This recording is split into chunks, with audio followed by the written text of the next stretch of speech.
नमस्कार साथियों, आप सभी का उत्कर्ष के डिजिटल मंच पर हार्दिक स्वागत है। साथियों, वेरी गुड इवनिंग सभी को, राधे राधे मेरी ओर से। और उम्मीद करता हूं कि आप सभी विद्यार्थी बिल्कुल स्वस्थ होंगे, मस्त होंगे और अपनी अपनी पढ़ाई में साथियों व्यस्त होंगे।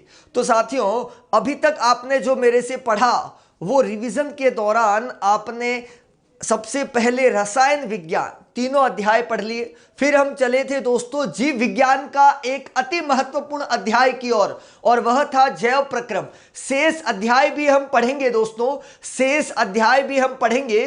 पिक्चर अभी बाकी है मेरे दोस्त, पर अभी पिक्चर के अंदर जो मुख्य किरदार है दोस्तों वो है भौतिक विज्ञान अर्थात फिजिक्स। और फिजिक्स का अध्याय आज हम पढ़ने वाले हैं, आज हम शुरू करने वाले हैं दोस्तों, क्योंकि अंक भार की दृष्टि से अति महत्वपूर्ण अध्याय।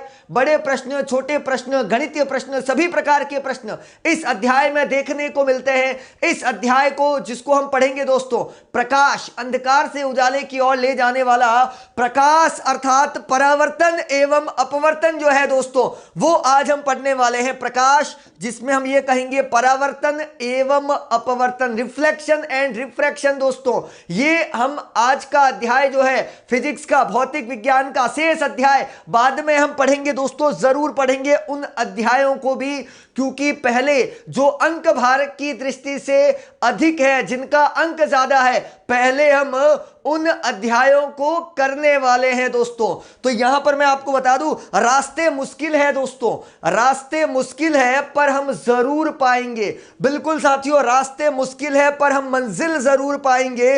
ये जो किस्मत अकड़ कर बैठी है, ये जो किस्मत अकड़ कर बैठी है, इसे जरूर हराएंगे। बिल्कुल साथियों, तो जैसा कि मैंने बताया, ये सफर जो है बड़ा मुश्किल है, रास्ते बहुत मुश्किल है, परंतु इस मुश्किल सफर में भी ये जो किस्मत अकड़ कर बैठी है उसको हम दिखा देंगे उसकी औकात, कि हम मंजिल को पाना जानते हैं। बिल्कुल ठीक साथियों, इन्हीं शुभकामनाओं के साथ शुरू करते हैं हमारा अध्याय। और हमारा अध्याय कौन सा है दोस्तों? प्रकाश। तो जल्दी से एक बार फटाफट से शेयर कर दीजिए दोस्तों, फटाफट से, और बता दीजिए अति महत्वपूर्ण अध्याय कितना महत्वपूर्ण है साथियों। तो सबसे पहले बता दूं, प्रकाश की किरण की बात करते हैं साथियों। इसमें से पहला प्रश्न क्या बन सकता है कि प्रकाश की किरण कैसे गमन करती है, कैसे गमन करती है साथियों? प्रकाश की किरण सीधी और सरल रेखा में गमन करती है।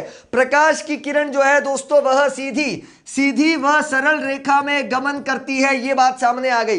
प्रकाश जो है दोस्तों, प्रकाश की किरण, कौन से प्रकाश की किरण? सूर्य से आने वाली प्रकाश की किरण जो है वह सीधी और सरल रेखा में गमन करती है। पहला प्रश्न यहां से निकलकर बाहर आ गया कि प्रकाश की किरण कैसे गमन करती है? सीधी और सरल रेखा में। दूसरा प्रश्न, ऊर्जा का सबसे बड़ा प्राकृतिक स्रोत कौन सा है दोस्तों? सूर्य। ऊर्जा का सबसे बड़ा प्राकृतिक स्रोत माना गया है साथियों, वह है सूर्य। और सूर्य की जो प्रकाश की किरणें हैं वो कैसे गमन करती है? सीधी और सरल रेखा में गमन करती है। उसके बाद दोस्तों हम लोग पढ़ते हैं छाया, परछाई, शैडो जिसको कहते हैं, शैडो जिसको कहते हैं, परछाई, प्रतिबिंब, छाया। इसका मतलब यह है कि जब भी प्रकाश किसी अपारदर्शी वस्तु से टकराता है, किसी अपारदर्शी वस्तु से टकराता है, तो टकराने के बाद उसका प्रतिबिंब हमें दिखाई देता है। कहने का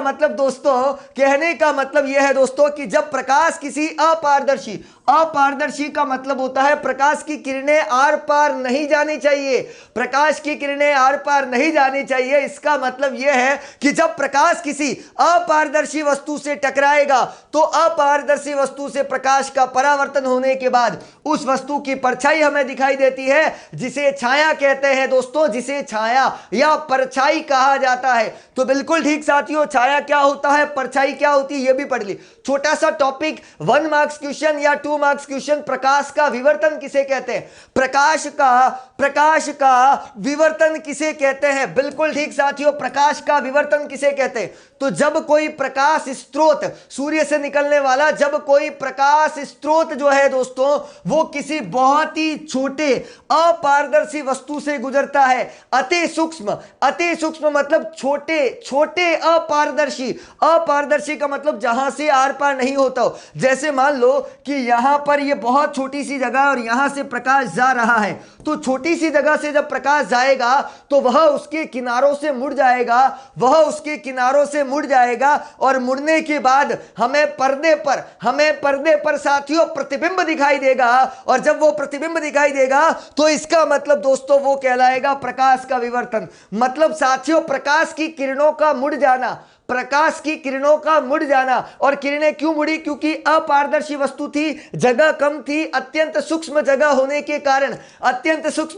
के कारण प्रकाश की किरणें जो है वो किनारों से मुड़ गई और किनारों से मुड़ने के कारण साथियों वहां पर विवर्तन की घटना हुई। तो यह था प्रकाश का विवर्तन जिस पर अपन ने बात की साथियों। प्रकाश की किरणों का मुड़ जाना, प्रकाश की किरणों का मुड़ जाना। ध्यान दीजिएगा दोस्तों, प्रकाश की किरणों का मुड़ना ही क्या कहलाएगा? विवर्तन कहलाएगा। अब जरा ध्यान दो कि सूर्य के प्रकाश की किरण आ तो रही है और किसी दर्पण से टकराकर परावर्तित हो गई, किसी दर्पण से टकरा के परावर्तित हो गई और परावर्तित हो गई। इसका मतलब साथियों वह परावर्तन का नियम है। किसका नियम है? परावर्तन का नियम है। मतलब परावर्तन के नियम की अपन ने बात कर ली साथियों कि परावर्तन का नियम क्या होता है, किसे कहते हैं। चलिए साथियों ध्यान दीजिएगा यहां पर कि प्रकाश का परावर्तन क्या होता है, किसे कहते हैं। चलिए एक बार फटाफट से वीडियो को शेयर कर दीजिए क्योंकि अभी सबसे महत्वपूर्ण टॉपिक आ गया है। जितना हो सके फटाफट से अपने दोस्तों को, अपने क्लासमेट को जल्दी से फटाफट से बता दो। प्रकाश का परावर्तन जो इस बार छपने वाला प्रश्न हो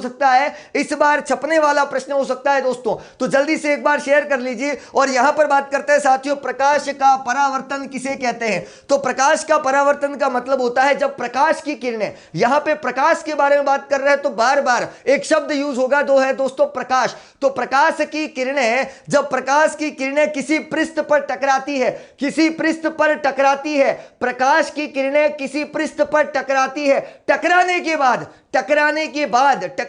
बाद या परावर्तन के बाद वापस उसी दिशा में लौट जाती है, साथियों, या उसी माध्यम में लौट जाती है, उसे कहा जाता है प्रकाश का परावर्तन। तो साथियों प्रकाश का परावर्तन किसे कहा? जब प्रकाश की किरणें आ तो रही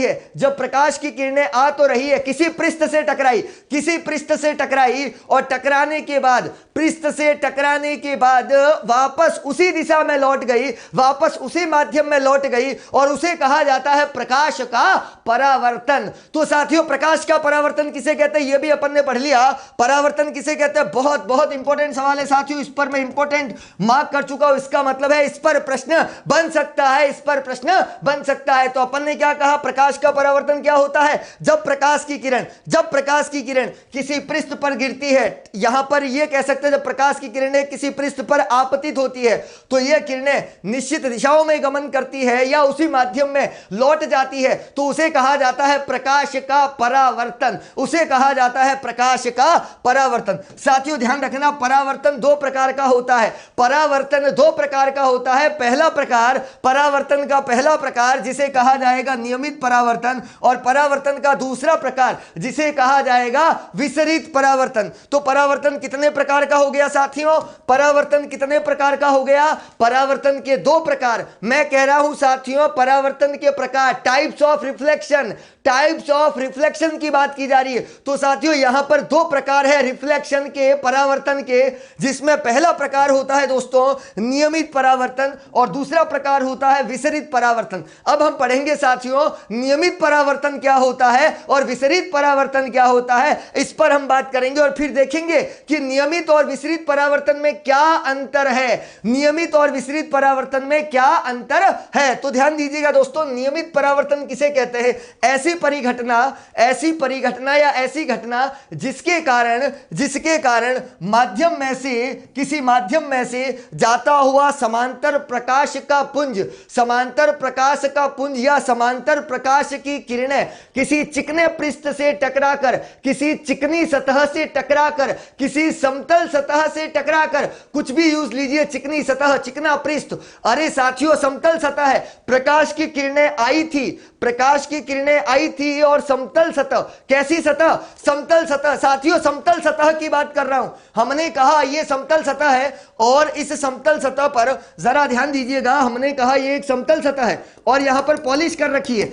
साथियों ये पॉलिश किसकी होगी? ये पॉलिश होगी या तो सिल्वर की या निकल की या क्रोमियम की हो सकती है, पर अधिकांशतः मैक्सिमम टाइम इस पर सिल्वर की पॉलिश करते हैं, इस पर चांदी की पॉलिश करते हैं। मतलब यह है दोस्तों, यहां से प्रकाश की किरणें आ रही है, बिल्कुल आ रही है, बिल्कुल आपतित हो रही है समतल सतह पर। किस सतह पर? समतल सतह पर, चिकनी सतह पर, समतल सतह या चिकनी सतह पर आपतित हो रही है और यहां से हो चुकी है परावर्तित, मतलब वापस उसी दिशा में। पर याद रखना दोस्तों, परावर्तन के बाद ये एक दूसरे के समांतर होती है। परावर्तन के बाद एक दूसरे के क्या होती है? समांतर होती है। तो हमने कहा दोस्तों कि ये जब समतल सतह है, ये आ रही है, आने का मतलब हुआ साथियों आपतित हो रही है। बिल्कुल ठीक सुन रहे हैं, प्रकाश की किरणें आपतित हो रही है, बिल्कुल ठीक, प्रकाश की किरणें आपतित हो रही है समतल सतह पर, चिकनी सतह पर, बिल्कुल चिकनी सतह पर आपतित हुई और यहां से परावर्तन के बाद बिल्कुल एक दूसरे के समांतर है, तो पहली बात समतल सतह, दूसरी बात परावर्तन के बाद भी समांतर है, दूसरी बात परावर्तन के बाद भी क्या है दोस्तों? समांतर है। तो ये था नियमित परावर्तन और ये इसका डायग्राम, जिसको कहा जाता है रेगुलर रिफ्लेक्शन, जिसको बोला जाता है साथियों रेगुलर रिफ्लेक्शन। बिल्कुल ठीक, रजत पॉलिश कह दो इसको या सिल्वर पॉलिश कह दो, एक ही बात है। चलिए साथियों, रजत पॉलिश या सिल्वर पॉलिश एक ही होता है। फिर बात करते हैं साथियों विसरित परावर्तन, इसे इरेगुलर रिफ्लेक्शन कहते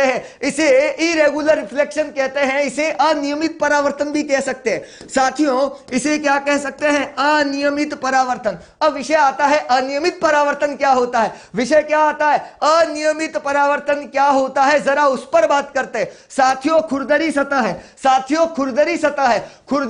है, वक्रीय सतह है, बिल्कुल ठीक सुन रहे, खुरदरी सतह या वक्रीय सतह, और जिस पर प्रकाश की किरणें आ गई, बिल्कुल आ गई, तो ये परावर्तन के बाद इधर उधर फैल जाती है या एक दूसरे को प्रतिच्छेद करती है। बिल्कुल ठीक, खुरदरी सतह थी, हमने कहा साथियों समतल में, वहां पर पहले अपन ने बात की समतल सतह है, नियमित परावर्तन में समतल सतह, जबकि यहां बात करूं तो कैसी सतह? खुरदरी सतह है। अब अपन बात करें, दूसरी बात करूं तो नियमित परावर्तन में क्या होता है? परावर्तन के बाद एक दूसरे के समांतर रहती है, जबकि विसरित परावर्तन की बात करूं तो साथियों ये प्रकाश की किरणें एक दूसरे के समांतर नहीं होती है। मतलब परावर्तन के बाद एक दूसरे के समांतर नहीं होती है, इसीलिए इसे कहा जाता है विसरित परावर्तन, इसीलिए इसे कहा जाता है अनियमित परावर्तन। बिल्कुल ठीक साथियों, तो अनियमित परावर्तन हमने पढ़ लिया और नियमित परावर्तन भी पढ़ लिया। अब बात करते हैं नियमित और विसरित में क्या अंतर है साथियों। नियमित परावर्तन और विसरित परावर्तन में क्या अंतर है, जरा ध्यान दीजिएगा दोस्तों। नियमित परावर्तन की बात करूं तो चिकनी सतह है, बिल्कुल ठीक दोस्तों, नियमित परावर्तन में समतल सतह या चिकनी सतह है, नियमित में दोस्तों चिकनी सतह है, और जबकि विसरित में खुरदरी सतह है। दूसरी बात यहां पे बात करूं, नियमित परावर्तन में क्या होता है? प्रकाश की किरणें परावर्तन के बाद भी एक दूसरे के समांतर रहती है, और यहां पर बात कर लो विसरित में परावर्तन के बाद एक दूसरे के समांतर नहीं रहती है। दूसरी बात कर ली। तीसरी बात दोस्तों, परावर्तन किरण एक ही दिशा में होती है, जबकि यहां पर जो है परावर्तन किरणें अलग अलग दिशाओं में होती है। मतलब परावर्तन किरणें जो है वो इधर उधर भाग जाती है, क्योंकि विसरित परावर्तन है, खुरदरी सतह है, और खुरदरी सतह के कारण दोस्तों वो एक दूसरे इधर उधर भाग जाती है। ये बात अपन ने कर डाली। मतलब नियमित परावर्तन और विसरित परावर्तन में अपन ने पढ़ लिया है दोस्तों अंतर। तो साथियों नियमित और विसरित, रेगुलर और इरेगुलर रिफ्लेक्शन में क्या अंतर है, इस पर हम बात कर रहे हैं। तो साथियों नियमित में क्या कहा? चिकनी सतह। विसरित में क्या कहा? खुरदरी सतह। नियमित की बात की तो प्रकाश की किरणें टकराने के बाद, परावर्तन के बाद एक दूसरे के समांतर होती है, परावर्तन के बाद समांतर होती है, परावर्तन की बात समांतर होती है, किसमें? नियमित में। विसरित में समांतर नहीं होती है, नहीं होती है। नियमित एक ही दिशा में होता है, विसरित अलग अलग दिशा में होता है। ये लीजिए यहां पर खल्लास कर डाला। अब ध्यान दीजिएगा, सामान्यतः कांच या पारदर्शी, सामान्यतः कांच या पारदर्शी पदार्थ के पीछे वाला जो भाग होता है, पीछे वाला जो भाग होता है, वहां पर पॉलिश की जाती है, जिसको रजत पॉलिश बोलते हैं, या चांदी की पॉलिश बोलते हैं, या एल्यूमिनियम की पॉलिश करते हैं। दोस्तों इनका उपयोग कर सकते हैं। ये अपन ने बात कर ली। अब मैं बात करूंगा साथियों, मैं बात करूंगा यहां पर परावर्तन के नियम। परावर्तन किसे कहते हैं? परावर्तन के दो प्रकार पढ़े, नियमित पढ़ा, विसरित पढ़ा। अपन ने बात कर ली चिकनी सतह, खुरदरी सतह एक दूसरे के समांतर, एक दूसरे के समांतर नहीं है, सब कुछ पढ़ डाला। अब हम बात करेंगे यहां पर किस पर? हम बात करेंगे प्रकाश के परावर्तन के नियमों पर। साथियों वेरी वेरी वेरी इंपॉर्टेंट प्रश्न पे बात कर रहा हूं, मतलब परीक्षा की दृष्टि से बड़ा ही महत्वपूर्ण प्रश्न है। इस पर प्रश्न जरूर बनता है। अंत में आपसे प्रश्न भी पूछने वाला हूं दोस्तों, अंत में प्रश्न भी पूछने वाला हूं। ध्यान दीजिएगा, हमने कहा दोस्तों ये रजत पॉलिश कर ली, चांदी की पॉलिश कर ली, ये प्रकाश की किरण आ रही है दोस्तों। आने वाली किरण को बोला जाता है साथियों आपतित किरण। आने वाली प्रकाश की किरण को बोला जाता है आपतित किरण। ये आ रही है दोस्तों, आ रही है। आने वाली किरण को आपतित किरण, आने वाली किरण को आपतित किरण, जाने वाले को कहेंगे साथियों, क्योंकि परावर्तन का नियम लग चुका है, परावर्तन का नियम लग चुका है। तो कौन सी किरण? परावर्तित किरण। हमने कहा दोस्तों आ रही है, आ रही है, आ रही है। आने वाली किरण का स्वागत है, स्वागत है आपतित किरण। अब जो जा रही है दोस्तों उसे कहा जाएगा परावर्तित किरण। जो जा रही है उसे कहा जाएगा परावर्तित किरण। बिल्कुल ठीक दोस्तों, समतल सतह से परावर्तन हो गया, समतल सतह से आई, टकरा के वापस चली गई, और इन दोनों के बीच है दोस्तों अभिलंब। क्या है? अभिलंब। याद रखना दोस्तों, याद रखना यहां पर आपतित किरण के द्वारा बनने वाला कौन? हमने कहा दोस्तों आपतित किरण के द्वारा, आपतित किरण के द्वारा बनने वाला कौन? आपतन कोण। बिल्कुल ठीक दोस्तों, आपतित किरण के द्वारा, आपतित किरण के द्वारा बनने वाला कौन? कौन सा कौन है? आपतन कोण, आपतन कोण, आपतन कोण। परिभाषा आपतित किरण और अभिलंब के बीच, हमने कहा साथियों ये अभिलंब है और ये आपतित किरण है, इनके बीच बनने वाला कोण, इनके बीच बनने वाला कोण ये हो गया साथियों आपतन कोण। इंसिडेंट एंगल, इंसिडेंट एंगल, इसीलिए आई से लिखा, इसीलिए किससे लिखा? आई से। याद रखना दोस्तों परावर्तित किरण, परावर्तित किरण साथियों, परावर्तित किरण, और परावर्तित किरण जो है दोस्तों, ये परावर्तित किरण जो है उसके द्वारा बनने वाला कोण यहां पर जो होगा वो क्या होगा? परावर्तन कोण, परावर्तन कोण।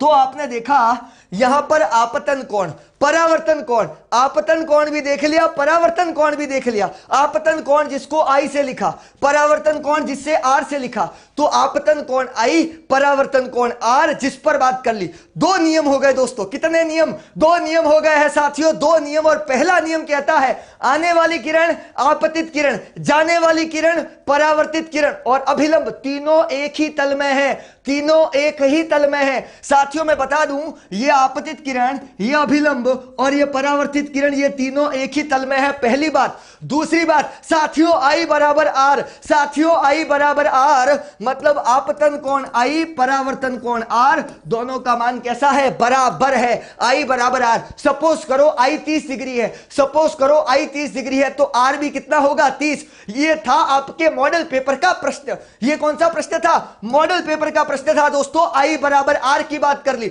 मतलब आपतन कोण, आई होता है आपतन कोण, आर होता है परावर्तन कोण, और आई और आर दोनों का मान कैसा होता है? बराबर होता है, बराबर होता है। याद रखना आई 45 डिग्री है तो आर भी 45 डिग्री होगा। इस पर अपन ने बात कर ली। ये लीजिए पूरा प्रश्न, ये आपतित किरण, ये आपतन कोण, ये आर परावर्तन कोण, ये आर कौन सा है दोस्तों? परावर्तन कोण, ये परावर्तित किरण, ये अभिलंब। क्लियर हो गई बात यहां पर। और ये यहां पर चांदी की, रजत की पॉलिश कर रखी है। दो नियम।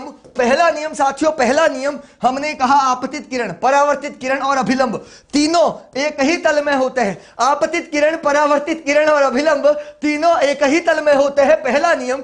दूसरा नियम दोस्तों, आपतन कोण आई, परावर्तन कोण आर, दोनों का मान कैसा होता है? बराबर होता है, बराबर होता है। आपने कहा दोस्तों आपतन कोण और परावर्तन कोण किसे कहते हैं? बता दूं, आपतित किरण और अभिलंब के बीच बनने वाला कोण, आपतित किरण और अभिलंब के बीच बनने वाला कोण कौन सा कोण हो गया? आपतन कोण। परावर्तन कोण, परावर्तित किरण और अभिलंब के बीच, परावर्तित किरण और अभिलंब के बीच बनने वाला जो कोण होगा साथियों वो हो गया दोस्तों परावर्तन कोण। ध्यान दीजिएगा दोस्तों, प्रश्न आ चुका है आपके सामने है और ये वही प्रश्न है दोस्तों जो मॉडल पेपर में आया था और उसका मैंने आज धुआं धुआं करके रख डाला। चलिए साथियों, प्रश्न था प्रकाश के परावर्तन की घटना में, प्रकाश के परावर्तन की घटना में आपतन कोण आई। साथियों आपतन कोण आई, आपतन कोण आई और परावर्तन कोण आर में क्या संबंध होता है? क्या संबंध होता है दोस्तों? क्या आई बराबर आर? क्या आई बड़ा है आर से? क्या आर बड़ा है आई से? या दोनों बराबर नहीं होते? या दोनों बराबर नहीं होते? क्या होगा इसका आंसर? अरे इतना फर्जी सवाल, इतना फर्जी सवाल अभी पढ़कर आए थे परावर्तन के नियम में। आई बराबर क्या होता है दोस्तों? दिखा दो इसको, इसकी औकात दिखा दो और बता दिया आपने आई बराबर क्या होता है? आर होता है। मतलब आपतन कोण परावर्तन कोण के बराबर होता है। कर दिया ना धुआं धुआं। चलिए साथियों, पहले प्रश्न का उत्तर दे दिया है, जरा दूसरा प्रश्न देखते हैं। हमारे सामने दूसरा प्रश्न भी आ गया है, फटाफट से उत्तर दे दीजिएगा दोस्तों, फटाफट से उत्तर दे दीजिएगा। हमने कहा साथियों आपतन कोण का मान 60 डिग्री है। हमने कहा साथियों आपतन कोण का मान 60 डिग्री है। क्या कहा दोस्तों? आपतन कोण का मान कितना है? 60 डिग्री। मुझे बता दो दोस्तों, अगर आई 60 है, अगर आई 60 है तो परावर्तन कोण आर का मान कितना होगा? परावर्तन कोण आर का मान कितना होगा? क्या 40 होगा, 30 होगा, 60 होगा या 120 होगा? क्या होगा दोस्तों इसका उत्तर? जल्दी से बता दीजिए। मेरी स्क्रीन पर मुझे दिखाई दे रहा है और सभी विद्यार्थियों ने कहा है। अभी हमने पढ़ा है आई बराबर आर होता है, बिल्कुल पढ़ा, आई बराबर आर होता है, अभी पढ़ा है। इसका मतलब दोस्तों आई आपको दे रखा है 60 डिग्री, तो मुझे बता दो दोस्तों आर कितना होगा? 60 डिग्री। क्या इसका उत्तर सी नहीं होगा? क्या इसका उत्तर सी नहीं होगा? कर डाला दोस्तों धुआं धुआं, इस प्रश्न का भी धुआं धुआं कर डाला। जल्दी से बढ़ते हैं दोस्तों आगे और फटाफट से बात करते हैं। समतल दर्पण पर बात करते हैं साथियों।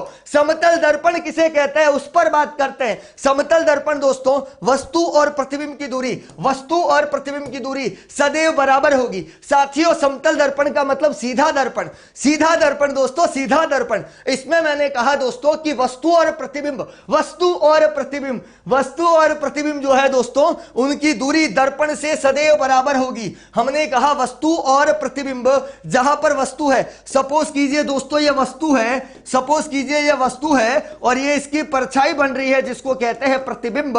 क्या कहते हैं दोस्तों?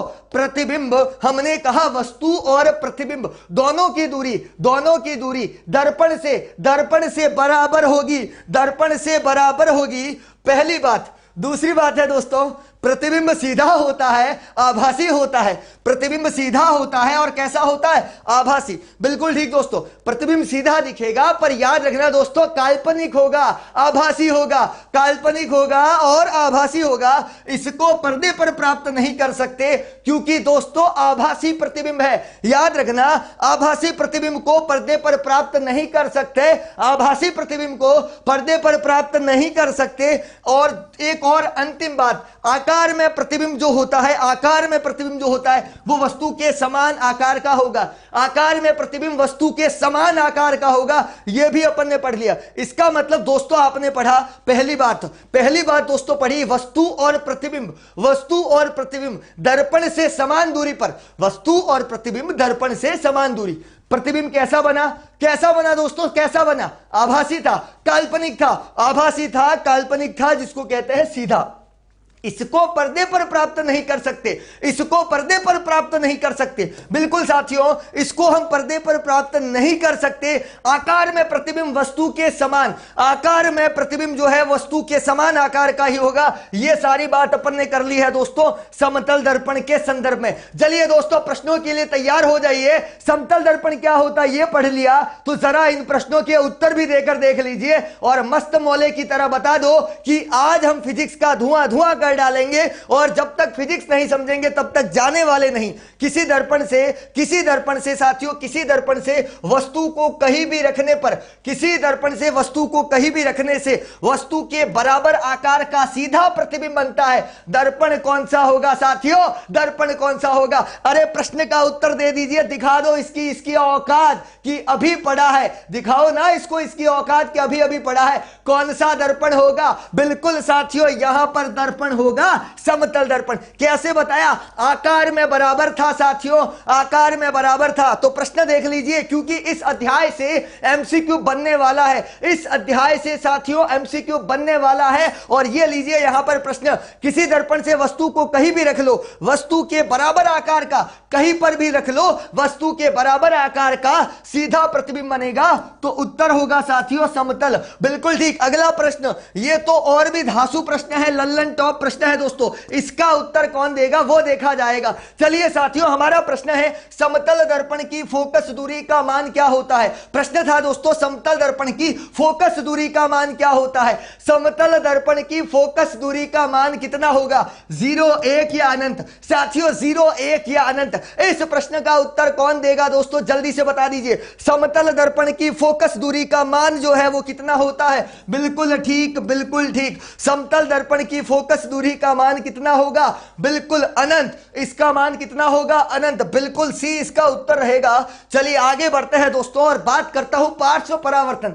बात करूंगा पार्श्व परावर्तन जो समतल दर्पण में ही होता है। जो कहां पर होता है? समतल दर्पण में होता है साथियों पार्श्व परावर्तन। याद रखना दोस्तों, समतल दर्पण में होता है पार्श्व परावर्तन। जल्दी से देख लीजिए दोस्तों पार्श्व परावर्तन क्या होता है। पार्श्व परावर्तन का मतलब होता है अपने आप को कांच के सामने खड़ा करो, अपने आप को कांच के सामने खड़ा करो और देखिए बाल वगैरह कैसे दिख रहे हैं, कोई बात नहीं। फिर गौर से देखना दोस्तों, गौर से देखना, आपका बायां भाग, आपका बायां भाग उस कांच के अंदर, उस दर्पण के अंदर जो दूसरा संदीप खड़ा होगा वहां पर दायां तरफ दिखाई देगा, दाईं तरफ दिखाई देगा। मतलब मेरी लेफ्ट पॉकेट, मेरी लेफ्ट वाली जो जेब है वो मुझे राइट में दिखाई दे रही है। इसका मतलब है वो है पार्श्व परावर्तन, वो है साथियों पार्श्व परावर्तन। चलिए साथियों, पार्श्व परावर्तन क्या होता है इस पर अपन ने बात कर डाली। पार्श्व परावर्तन क्या होता है इस पर अपन ने बात कर डाली। हमने कहा दोस्तों पार्श्व परावर्तन का मतलब होता है, पार्श्व परावर्तन का मतलब होता है दोस्तों लेफ्ट का पोर्शन राइट दिखेगा और राइट का पोर्शन लेफ्ट दिखेगा। तो लेफ्ट का राइट, राइट का लेफ्ट, तो लेफ्ट का राइट और राइट का जो लेफ्ट होगा उसे कहा जाएगा पार्श्व परावर्तन। आप तो हो ही खूबसूरत, एकदम स्मार्ट हो दोस्तों, पर याद रखना दोस्तों स्मार्ट तो भले हैं पर कांच के सामने देखो एक बार खड़ा होकर, अपने आप को देखना, अपने आप को देखना दोस्तों कि अगर आप यहां पर लेफ्ट पॉकेट है तो मिरर के अंदर, मिरर के अंदर जो कांच है दोस्तों उस शीशे के अंदर जो है, उस शीशे के अंदर जो है दोस्तों वहां पर आपकी पॉकेट कहां दिखाई देगी? राइट, राइट, राइट दिखाई देगी दोस्तों। तो इसका मतलब है ऐसे कॉन्सेप्ट को कहा जाता है पार्श्व परावर्तन। क्या कहा जाता है? पार्श्व परावर्तन। मतलब साथियों अगर P है तो कांच के अंदर वो चीज दिखाई देगी Q, क्यों दिखाई देगी साथियों? क्यों दिखाई देगी? यही इसका उदाहरण है। अगर P है तो Q दिखाई देगी। इसमें भी अपन ने बात कर ली। उदाहरण के तौर पर Q है तो P दिखेगा। P वस्तु है, P वस्तु है दोस्तों और Q इसका प्रतिबिंब है, Q इसका प्रतिबिंब है। बिल्कुल ठीक दोस्तों, इस पर बात कर ली। मतलब बाया दाया दिखाई दिया और दाया बाया दिखाई दिया। चलिए साथियों बात करते हैं गोलीय दर्पण, बात करते हैं गोलीय दर्पण। गोलीय दर्पण क्या होता है साथियों इस पर भी बात करते हैं, जल्दी से बात करते हैं। ऐसे दर्पण जिनके परावर्तक पृष्ठ गोलीय होते हैं, ऐसे दर्पण जिसके परावर्तक पृष्ठ गोल होते हैं, जिसके परावर्तक पृष्ठ गोल होते हैं, जिसके परावर्तक पृष्ठ। अरे नाम में ही उत्तर छुपा है, पढ़ने की कहां आवश्यकता? नाम में ही उत्तर छुपा है, पढ़ने की कोई आवश्यकता नहीं है दोस्तों, पढ़ने की आवश्यकता नहीं है।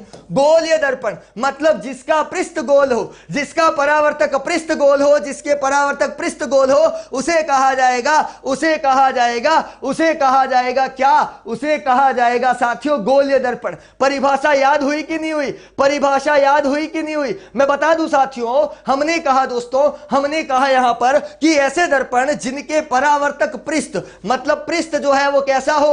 गोल हो, पृष्ठ गोल हो, इसे कहा जाता है साथियों गोलीय दर्पण। अब विषय आता है कि गोलीय दर्पण दिखने में कैसा होता है? अरे गोलीय दर्पण दिखने में कैसे होता है? बिल्कुल साथियों बता दूं, हमने कहा उत्तल दर्पण, अवतल दर्पण। ये तो गोलीय दर्पण के दो प्रकार पूछा जाता है। कितने आदमी थे? यहां मैं पूछ रहा हूं गोलीय दर्पण के कितने प्रकार थे? दो प्रकार साथियों, दो प्रकार यहां पर। पहला है उत्तल, दूसरा है अवतल। छोड़िए साथियों, यहां पर देखो गोलीय गोलीय दर्पण गोल दिखाई दे रहा है कि नहीं दिखाई दे रहा है? गोलीय दर्पण गोल दिखाई दे रहा है कि नहीं दिखाई दे रहा है? वो बता दो साथियों, वो बता दो। बिल्कुल क्लियर है दोस्तों, गोलीय दर्पण गोली है, बीच का बिंदु होता है वक्रता केंद्र, बीच का बिंदु होता है वक्रता केंद्र या वक्रता बिंदु, जिसे कहा जाता है सेंटर पॉइंट, जिसे बोला जाता है साथियों सेंटर पॉइंट। क्या बोला जाता है? Centre point. क्यों? क्योंकि ये सेंटर में है। क्यों? क्योंकि ये कहां है? सेंटर में है, सेंटर में है, इसीलिए इसको कहा दोस्तों वक्रता बिंदु या वक्रता केंद्र।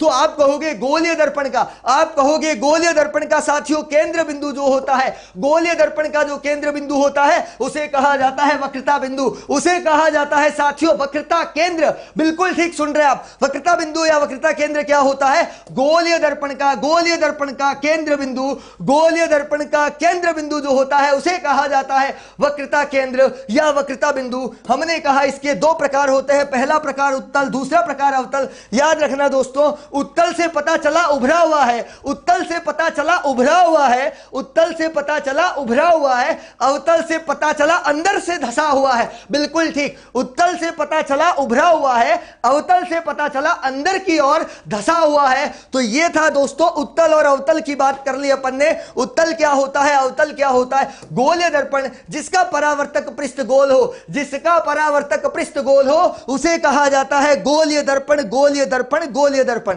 चलिए साथियों, अब बात कर दूं मैं यहां पर अंदर की ओर धसा हुआ। देखिए दोस्तों, ये अंदर की ओर है, ये अंदर की ओर धसा हुआ, इसीलिए इसको अवतल पृष्ठ कहा। और जो उभरा हुआ होता है उसे कहा जाता है उत्तल, जो उभरा हुआ होता है उसे कहा जाता है उत्तल। याद रखना दोस्तों, अवतल और उत्तल दर्पण में क्या अंतर है? प्रश्न बन सकता है साथियों, अवतल और उत्तल दर्पण में क्या अंतर है? यह आपका प्रश्न बन सकता है, बिल्कुल बन सकता है। अब मैं बता दूं साथियों गोलीय दर्पण के प्रकार और उनमें क्या अंतर है।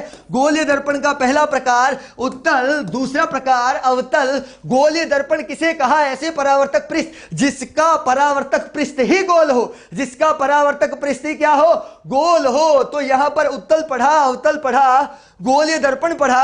अब देखिए दोस्तों, अवतल दर्पण अंदर से धसा हुआ, अंदर की ओर वक्रित, जो अंदर की ओर वक्रित होता है, जो अंदर की ओर वक्रित होता है, जो अंदर की ओर वक्रित होता है उसे कहा जाता है अवतल। और जो उभरा हुआ होता है, जो उभरा हुआ होता है उसे कहा जाता है दोस्तों उत्तल। याद रखना दोस्तों, चम्मच होता है ना, स्पून, स्पून जिससे खीर खाते हैं, मां की हाथ की खीर की याद आ गई मुझे, क्योंकि माता जी जो है वो खीर ही इतनी बढ़िया बनाती है। तो जब आप खीर खाते हैं, चम्मच अंदर से जो धसा हुआ है, अंदर की ओर जो वक्राकार है, वो हो चुका है दोस्तों अवतल। क्या हो चुका है? अवतल। याद रखना, जिस चम्मच से आप खीर खाते हो, बिल्कुल मां की हाथ की बनाई खीर दोस्तों, मां के हाथ की बनाई खीर, तो वही दोस्तों जिस चम्मच से आप खा रहे हैं, अंदर की ओर, अंदर की ओर जो वक्रित है उसे हमने कहा अवतल। जो उभरा हुआ, चम्मच को उल्टा कर दो, चम्मच को दोस्तों उल्टा कर दो, हो गया उत्तल।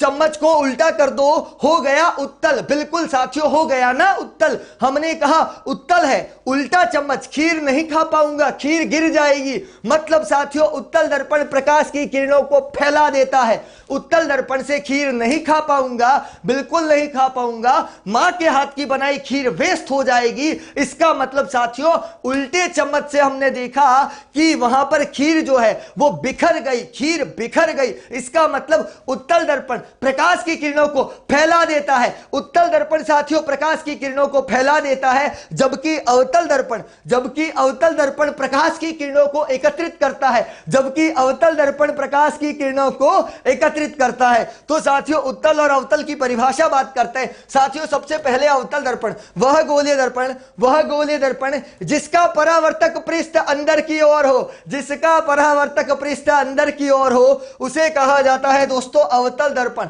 बिल्कुल ठीक, वह गोलीय दर्पण जिसका परावर्तक पृष्ठ अंदर की ओर हो। चिंता मत कीजिए दोस्तों, न्यूमेरिकल को भी खाक कर डालूंगा, और जो आपके इस चैप्टर की समस्या है डायग्राम्स की, और इस चैप्टर के जो टेबल्स है, टेबल्स याद नहीं होती, उस टेबल का भी धुआं धुआं कर देंगे इसी फिजिक्स की क्लास में। साथियों, रिकॉर्ड बरकरार रहना चाहिए। उम्मीदों का आसरा जो है वो केवल आप पर अटका हुआ है, क्योंकि मैंने कहा था ईमानदारी से मेहनत करूंगा। क्या आपने ईमानदारी से मेहनत करी? एक एक विद्यार्थी भी अगर एक एक विद्यार्थी जोड़ता तो आज हमारा लक्ष्य पूरा हो जाता। फटाफट से ईमानदारी से एक एक करके फटाफट से शेयर शेयर कर दो और दिखा दो भौतिक विज्ञान की असली ताकत दोस्तों, असली ताकत। चलिए साथियों, अवतल दर्पण वह गोलीय दर्पण जिसका परावर्तक पृष्ठ अंदर की ओर हो, परावर्तक पृष्ठ अंदर की ओर हो। इसका मतलब दोस्तों गोले के केंद्र की ओर जो वक्रित है साथियों, गोले के केंद्र की ओर जो वक्रित होता है उसे कहा जाता है अवतल दर्पण। अब यह अवतल दर्पण जो होता है दोस्तों, प्रतिबिंब कैसा बनेगा?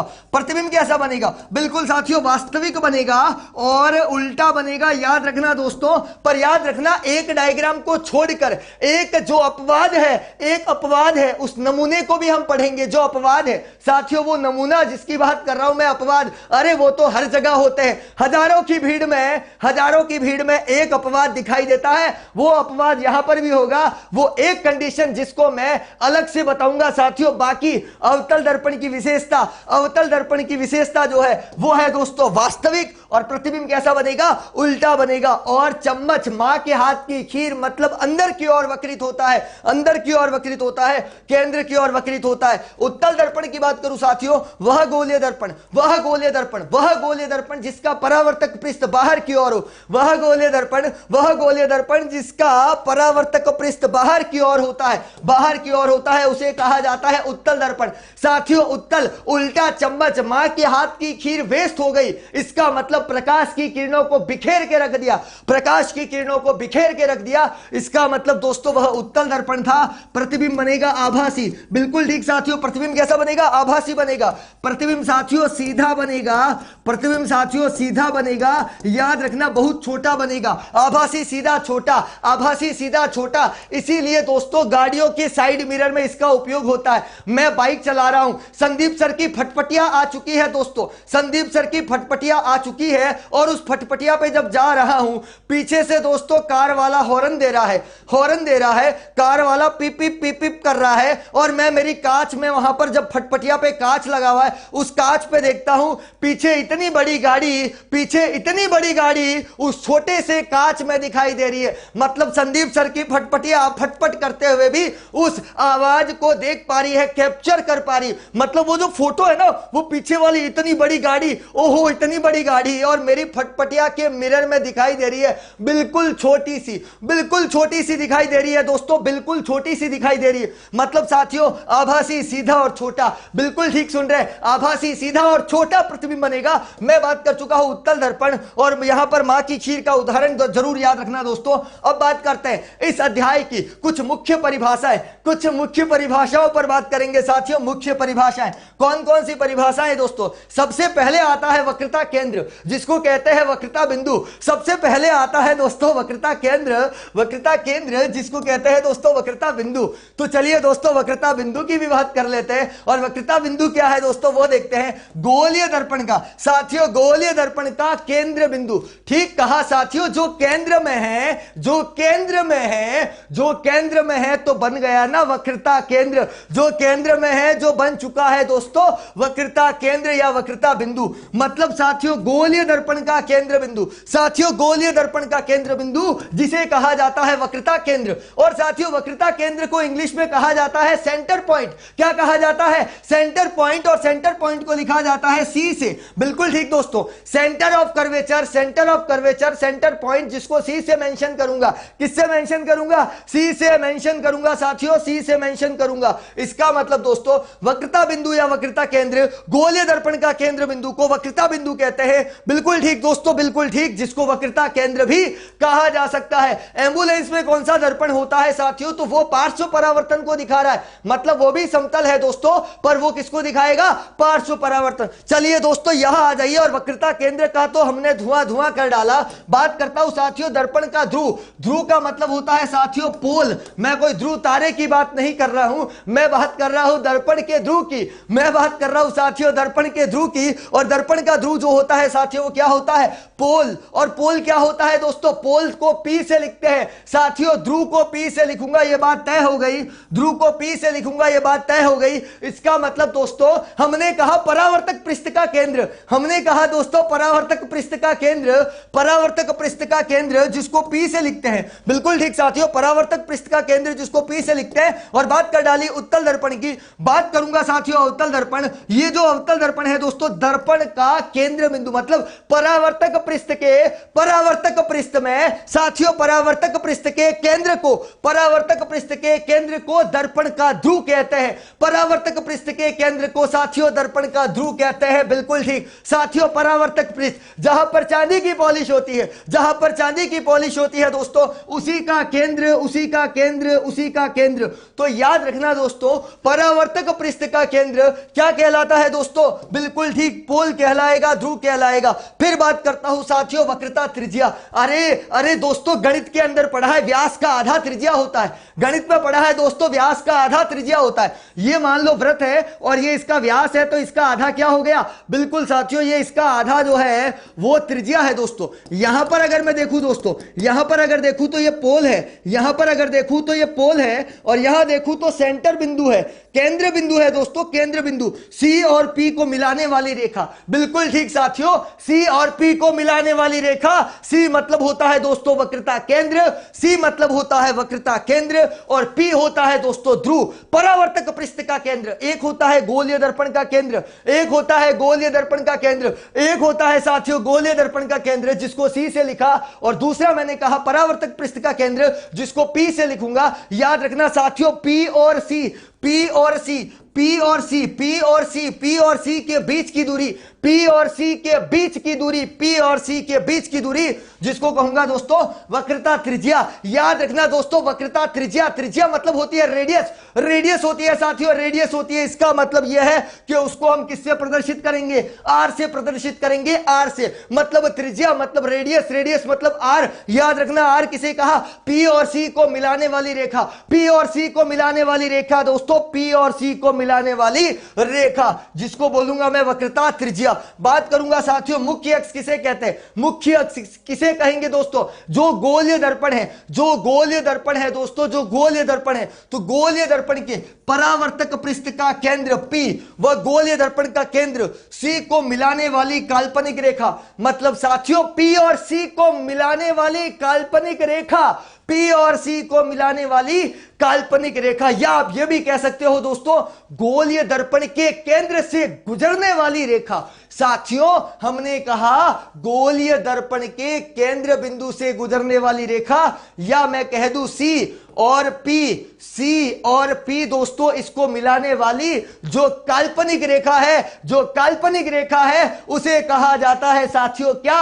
उसे कहा जाता है मुख्य अक्ष, मुख्य अक्ष, मुख्य अक्ष, प्रिंसिपल एक्सिस बोला इसको। बहुत ही इंपॉर्टेंट साथियों, परीक्षा की दृष्टि से वाकई में दोस्तों बड़ा इंपॉर्टेंट प्रश्न, ये दोस्तों बहुत इंपॉर्टेंट प्रश्न है जिस पर मैं बात कर रहा हूं। वेरी वेरी इंपॉर्टेंट दोस्तों, वेरी वेरी इंपॉर्टेंट। यहां पर है मुख्य फोकस या फोकस बिंदु। साथियों मुख्य फोकस या फोकस बिंदु किसे कहते हैं? अरे दोस्तों मुख्य फोकस या फोकस बिंदु किसे कहते हैं? वापस बता देता हूं, यहां पर मुख्य अक्ष किसे कहा? ये जो केंद्र बिंदु है C, उसमें से गुजरने वाली काल्पनिक रेखा, उसी को हम मुख्य अक्ष मानेंगे। बिल्कुल, या फिर ये कह दो P और C, P और C, P और C दोस्तों, P और C को मिलाने वाली काल्पनिक रेखा।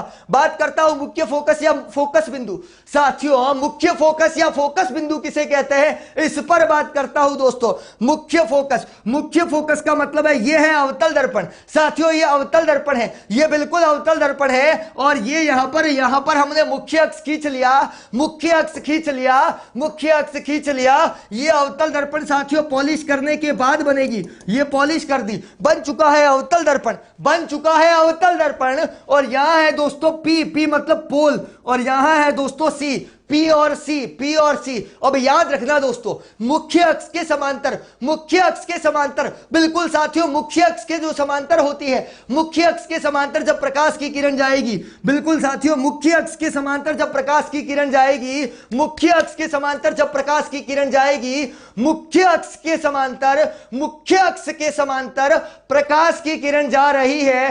परावर्तन के बाद, परावर्तन के बाद, परावर्तन के बाद दोस्तों, परावर्तन के बाद परावर्तन के बाद मुख्य अक्ष के जिस बिंदु से गुजरेगी, मुख्य अक्ष के जिस बिंदु से गुजरेगी, जिस बिंदु से गुजरेगी, बिल्कुल साथियों, जिस बिंदु से गुजरेगी उसे कहा जाता है, उसे कहा जाता है फोकस बिंदु। बिल्कुल ठीक दोस्तों, उसे फोकस बिंदु कहा जाता है। याद रखना दोस्तों, फोकस बिंदु किसे कहा, फोकस बिंदु किसे कहा, यहां पर हमने कहा मुख्य अक्ष के समांतर। ये मान लो मुख्य अक्ष है, इसके समांतर, मुख्य अक्ष के समांतर जैसे रेल की पटरी होती है, मुख्य अक्ष के समांतर कोई प्रकाश की किरण चल रही है, परावर्तन के बाद साथियों, परावर्तन के बाद जिस बिंदु से गुजरती है उसे कहा जाता है फोकस बिंदु, उसे कहा जाता है फोकस बिंदु। फोकस बिंदु को लिखा साथियों एफ से। याद रखना दोस्तों पी और एफ के बीच की दूरी, याद रखना दोस्तों पी और एफ के बीच की दूरी, पी मतलब होता है पोल, एफ होता है मुख्य फोकस, ये बड़ा वाला एफ है दोस्तों, बड़ा वाला एफ।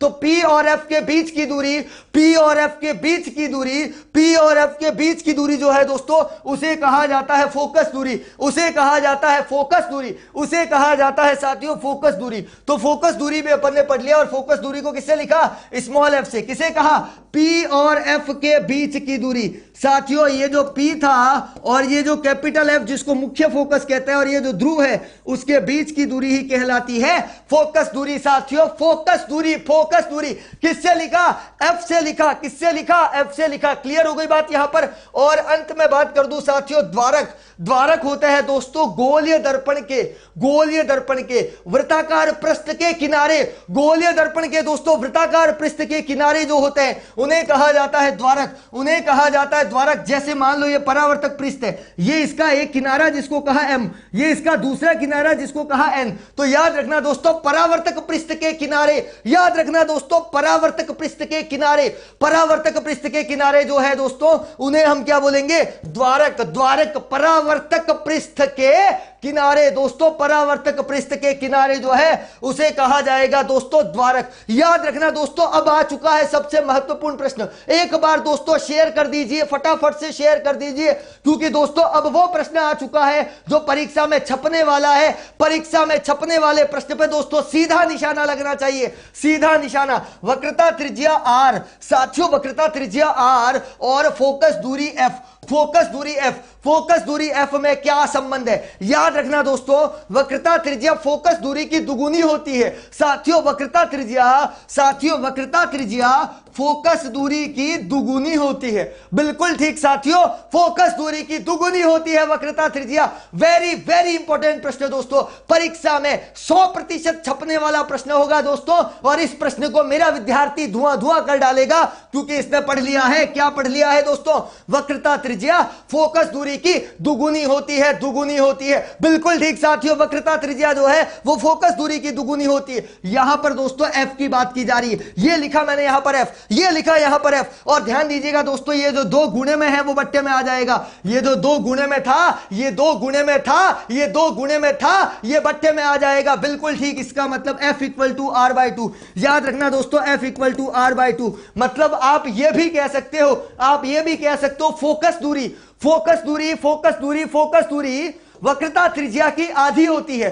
फोकस दूरी वक्रता त्रिज्या की आधी होती है, आधी होती है। बिल्कुल ठीक साथियों, फोकस दूरी वक्रता त्रिज्या की आधी होती है और वक्रता त्रिज्या फोकस दूरी की दुगुनी। साथियों प्रश्न आपके सामने, उम्मीद करूंगा आपसे उत्तर की, उम्मीद करूंगा साथियों आपसे उत्तर की। और प्रश्न क्या कहता है जरा ध्यान दो, जब किसी उत्तल दर्पण की फोकस दूरी, जब किसी उत्तल दर्पण की फोकस दूरी, जब किसी उत्तल दर्पण की फोकस दूरी 8 सेंटीमीटर है, 8 सेंटीमीटर है साथियों, 8 सेंटीमीटर है। अरे रसगुल्लो पढ़ लो, पढ़ लो यहां पर। चलिए साथियों f इक्वल टू 8 सेंटीमीटर है। वक्रता त्रिज्या ज्ञात करो, वक्रता त्रिज्या ज्ञात करो, मतलब r ज्ञात करना है, मतलब 2 मल्टीप्लाई f।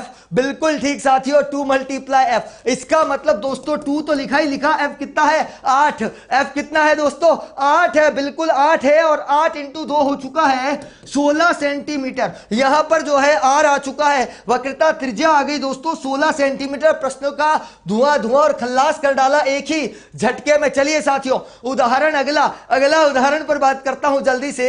किसी दर्पण की वक्रता त्रिज्या 40 है, किसी दर्पण की वक्रता त्रिज्या 40 है, किसी दर्पण की वक्रता त्रिज्या 40 है दोस्तों। फोकस दूरी किसे कहूंगा, फोकस दूरी किसे कहूंगा बता दो। राजस्थान के विद्यार्थियों को फिजिक्स का डंका बजा डाला इस क्लास में, डंका। और जिसको फिजिक्स का डंका देखना हो उसका स्वागत है कल 7:15 बजे दोस्तों। फिर से इंतजार करूंगा, पहले इसका जवाब दे दीजिए। किसी दर्पण की वक्रता त्रिज्या 40 सेंटीमीटर है साथियों, बिल्कुल 40 सेंटीमीटर है। फोकस दूरी पूछी है, मुझे लगता है r/2, मुझे लगता है 40/2, मुझे लगता है 20 सेंटीमीटर इसका उत्तर होगा। मुझे लगता है साथियों 20 सेंटीमीटर, 20 सेंटीमीटर जो है वो इसका उत्तर होगा। मतलब फोकस दूरी कितनी है दोस्तों, 20 सेंटीमीटर। ये लीजिए, इस एमसी क्यूब का भी धुआं धुआं कर डालो, उत्तर बता दो ABCD में क्या होगा, जल्दी बता दीजिए दोस्तों फटाफट से।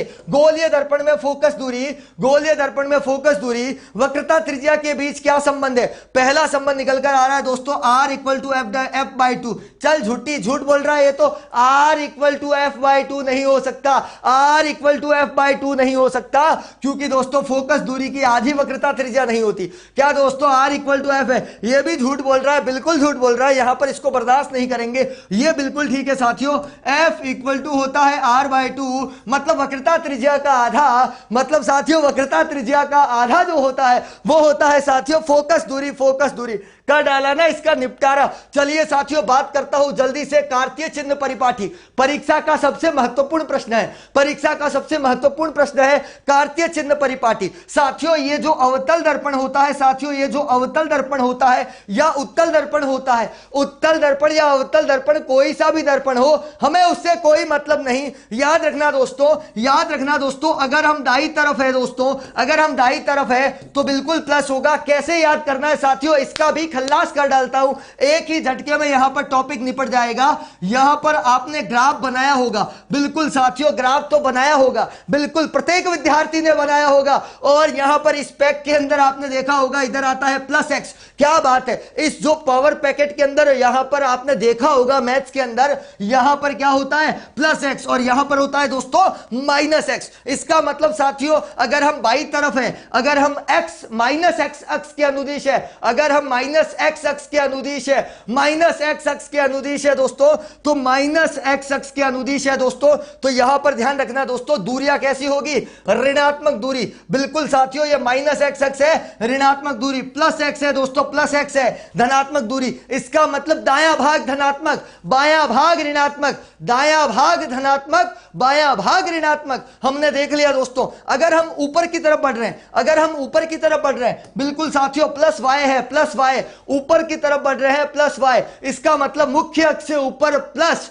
मुख्य अक्ष से ऊपर साथियों प्लस और मुख्य अक्ष के नीचे है दोस्तों माइनस। बिल्कुल ठीक सुन रहे हो दोस्तों, मुख्य अक्ष के ऊपर तो होता है प्लस और मुख्य अक्ष के नीचे क्या होता है, माइनस होता है साथियों। यह थी कार्तीय चिन्ह परिपाटी। याद कर लेना इस कार्तीय चिन्ह परिपाटी को, याद कर लेना इस कार्तीय चिन्ह परिपाटी को। हमने कहा दोस्तों प्लस माइनस, तो हमने कहा दोस्तों बिंब जो है वो दर्पण के बाईं ओर रखा। बिंब जो है वस्तु, बिंब मतलब कौन, बिंब मतलब कौन, वस्तु, बाईं ओर रखा मतलब माइनस की। पहली बात, मुख्य अक्ष के समांतर सभी दूरियां दर्पण के ध्रुव से मापी जाएगी, दर्पण के ध्रुव से मापी जाएगी। दूसरी बात, तीसरी बात दोस्तों, मुख्य अक्ष के समांतर दाईं ओर की दूरी, दाईं मतलब दोस्तों मैं बात कर रहा हूं यहां की, और यहां होता है प्लस, क्योंकि +x होगा तो प्लस ही होगा, तो दाईं ओर की दूरी x अक्ष के अनुदिश धनात्मक ली, जबकि बाईं ओर, बाईं मतलब यहां पर -x होता है। बिल्कुल साथियों, तो -x के अनुदिश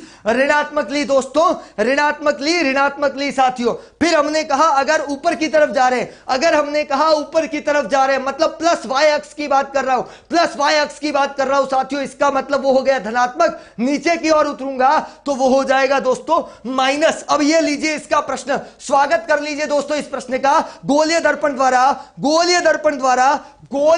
द्वारा प्रकाश के प्रकाश के परावर्तन के लिए नई कार्य चिन्ह परिपाठी को चित्र की सहायता से समझाइए। माध्यमिक शिक्षा बोर्ड, माध्यमिक शिक्षा बोर्ड दोस्तों 2013 का प्रश्न था, यह भी अपन ने देख लिया दोस्तों, मतलब सारे प्रश्न अपन ने देख लिए।